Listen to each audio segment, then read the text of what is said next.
Baiklah, Assalamualaikum warahmatullahi wabarakatuh. Kami dari kelompok 6 akan menampilkan video tentang fungsi trigonometri. Kami yang beranggotakan pertama Muhammad Adib, yang kedua Dini Clarissa, yang ketiga Putri Nabila, yang keempat Imam Zaki Ramadan, dan yang saya sendiri Muhammad Renata.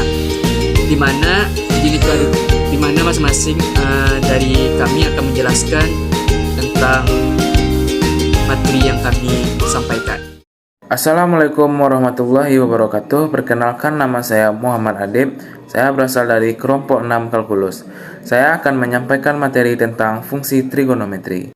Baiklah, fungsi trigonometri adalah fungsi matematika yang berhubungan dengan sudut dalam sebuah segitiga siku-siku. Fungsi ini memungkinkan kita untuk menghubungkan perbandingan antara panjang sisi-sisi dalam segitiga dengan nilai-nilai trigonometri, seperti sinus yang disimbolkan dengan sin, kosinus yang disimbolkan dengan cos, dan tangen yang disimbolkan dengan tan dari sudut-sudut dalam segitiga tersebut. Sekian penyampaian materi dari saya. Terima kasih kepada moderator. Saya akan melanjutkan materi yang telah disampaikan oleh Muhammad Adib. Materi yang akan saya jelaskan yaitu tentang sin kostan.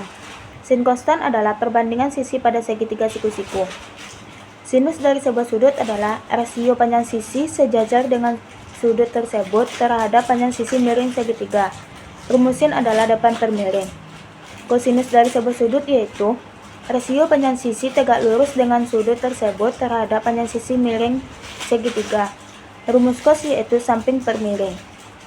Tangen dari sebuah sudut yaitu rasio panjang sisi sejajar dengan sudut tersebut terhadap panjang sisi tegak lurus dengan sudut tersebut. Rumus tangen yaitu depan per samping.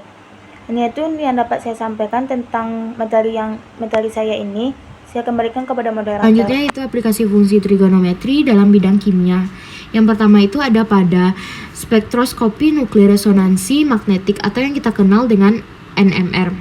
Dalam NMR ini kita menggunakan gelombang radio untuk memeriksa resonansi inti atom dalam suatu molekul. Nah, molekul ini yaitu bagian terkecil dari suatu senyawa yang terdiri dari beberapa gabungan dua atom atau lebih. Nah, disinilah kita melibatkan ilmu trigonometri untuk pengukuran sudut rotasi inti nuklir dalam eksperimen NMR tertentu. Selanjutnya itu ada pada struktur molekuler. Dalam studi struktur molekuler, terutama pada molekul organik, besar, dan biologis, penggunaan sudut ikatan dan konfirmasi molekuler dapat melibatkan ilmu trigonometri. Misalnya, untuk menggambarkan konfirmasi molekuler dan beberapa parameter sudut ikatan harus dianalisis dalam konteks sudut di dalam molekul. Selanjutnya itu ada pada kinetika kimia. Dalam beberapa reaksi kimia yang terutama reaksi dengan mekanisme yang melibatkan gerakan, rotasi atau perpindahan. Disinilah kita menggunakan ilmu trigonometri untuk memodelkan kecepatan reaksi dan tingkat perubahannya. Dan yang keempat itu ada pada analisis eksperimen. Ketika kita berurusan dengan pengukuran eksperimental dalam kimia, disinilah kita harus melakukan analisis data yang sering melibatkan fungsi sinus dan kosinus. Untuk mengekstrak informasi terpenting dari data eksperimental tersebut, kita menggunakanlah ilmu trigonometri, yang terutama dalam hal fenomena berulang atau yang kita kenal dengan singkatan osilasi. Assalamualaikum warahmatullahi wabarakatuh. Perkenalkan, nama saya Zaki Ramadan dari kelompok 6 kalkulus.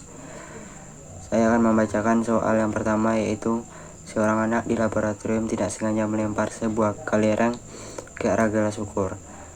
Gelas ukur tersebut mengalami bolongan. Pada gelas ukur tersebut, larutan keluar dari bolongan membuat sudut pancuran sepanjang 30 cm. Jika pancuran larutan tersebut membentuk sudut 30 derajat dengan bandul, tentukan tinggi bolongan ke bandul tersebut. Pertama, untuk diketahui, dibuat dulu segitiga siku-siku ABC dengan AC 30 derajat atau sama dengan 0,3 meter dengan sudut A yaitu 30 derajat.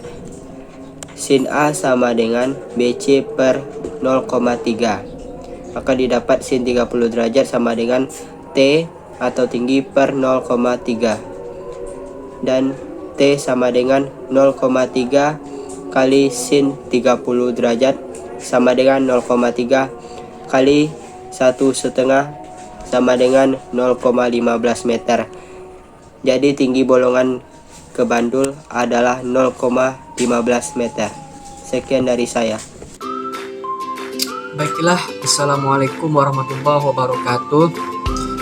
Saya akan menjelaskan tentang contoh-contoh soal dari aplikasi fungsi trigonometri. Saya akan menjelaskan pada soal yang kedua. Seorang mahasiswa ingin melakukan sampling dari ketinggian tertentu, namun tali tidak sampai menyentuh titik sampling air terjun. Tentukan berapa jauh titik sampling mahasiswa tersebut dan berapa ketinggian dari titik sampling air ke sungai ke titik awal sampling. Baiklah teman-teman, pada soal 22 tersebut gambarnya bisa kita tengok pada yang saya bikin ini.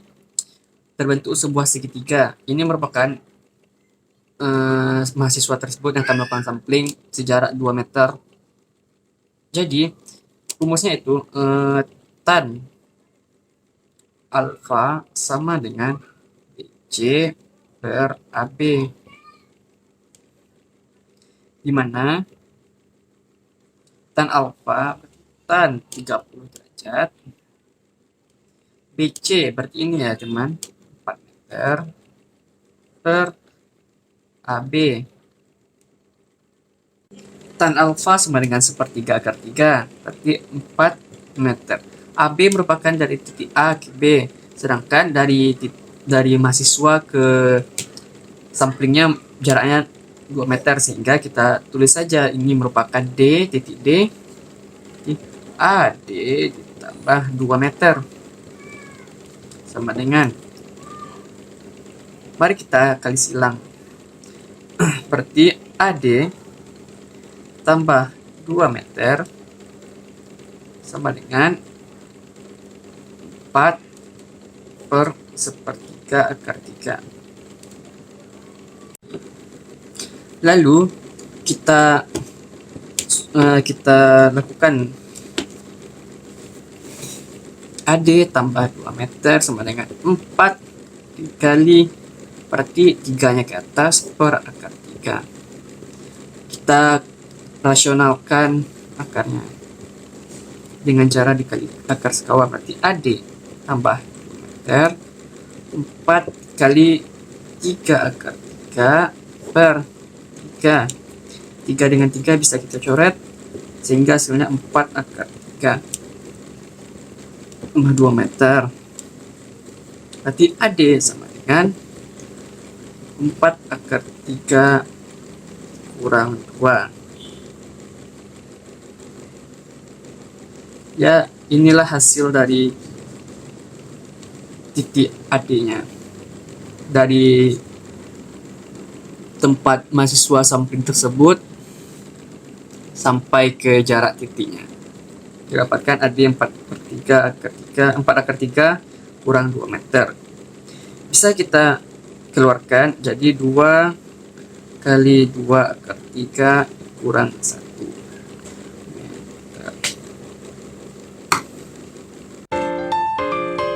Baiklah teman-teman, kita lanjut ke soal nomor 3. Seorang analis laboratorium melakukan sebuah percobaan kimia. Analis tersebut akan melakukan sampling air menggunakan tali sepanjang 2 meter yang direnggangkan dalam sudut 30 derajat terhadap permukaan tanah. Jika tali tersebut meregangkan suatu benda dengan gaya 10 Newton, berapakah komponen vertikal dan horizontal dari gaya tersebut? Rumus dari vertikalnya tersebut adalah F dikali sin theta, sedangkan untuk horizontalnya dengan F dikali cos theta. Jadi F-nya sudah kita ketahui ya, sama-sama yang kita ketahui tadi teman-teman. Jadi vertikal F dikali sin theta.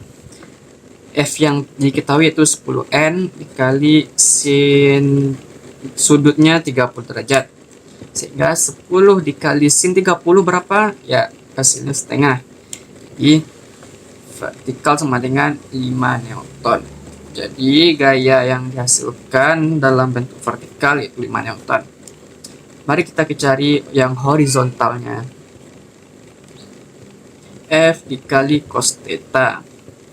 Sehingga F yang diketahui tadi 10 N kali cos theta berapa? Cosnya cos 30 ya. Jadi 10 dikali cos theta seperdua akar 3. Jadi 10 kali setengah merupakan 5 akar 3. Jadi gaya yang dihasilkan dalam bentuk horizontal 5 akar 3 Newton, sedangkan vertikal merupakan 5 Newton. Teman-teman, hanya itu saja yang dapat saya sampaikan. 2 soal terlebih dan terkurang dari kelompok kami, saya mohon maaf. Semoga yang menyaksikan dapat memahami penjelasan dari kelompok kami. Sekian, terima kasih. Assalamualaikum warahmatullahi wabarakatuh.